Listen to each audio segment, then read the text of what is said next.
Assalamualaikum warahmatullahi wabarakatuh. Selamat datang di Midah Channel.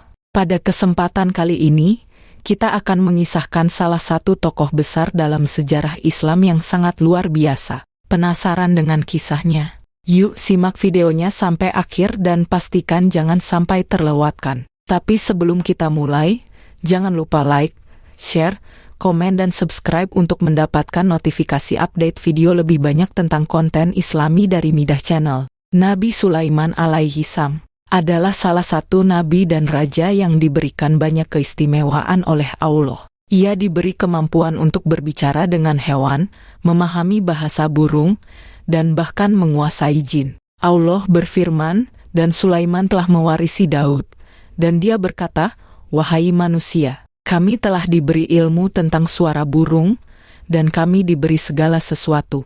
Sungguh, ini benar-benar karunia yang nyata." Quran Surah An-Naml, ayat 16. Dengan karunia ini, Nabi Sulaiman memimpin kerajaannya dengan kebijaksanaan, keadilan, dan rasa syukur yang mendalam kepada Allah. Suatu hari, Nabi Sulaiman dan pasukannya yang terdiri dari manusia, jin, dan burung sedang melakukan perjalanan. Ketika mereka mendekati lembah semut, salah seekor semut memperingatkan kawannya, "Wahai semut-semut, masuklah ke dalam sarang-sarangmu agar kamu tidak diinjak oleh Sulaiman dan pasukannya."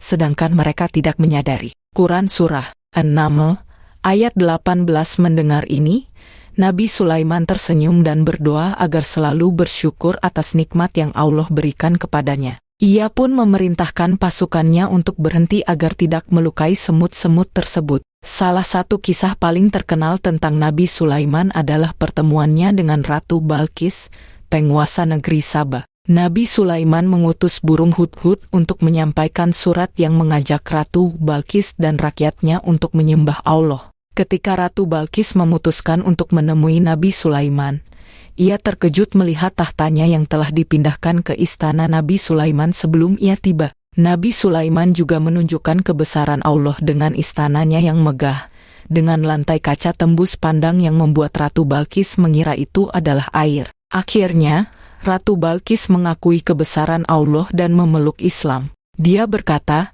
"Ya Tuhanku, sungguh, aku telah menzalimi diriku sendiri, dan aku berserah diri bersama Sulaiman kepada Allah, Tuhan seluruh alam." Quran Surah An-Naml, ayat 44. Allah memberikan Nabi Sulaiman kekuasaan untuk mengendalikan jin.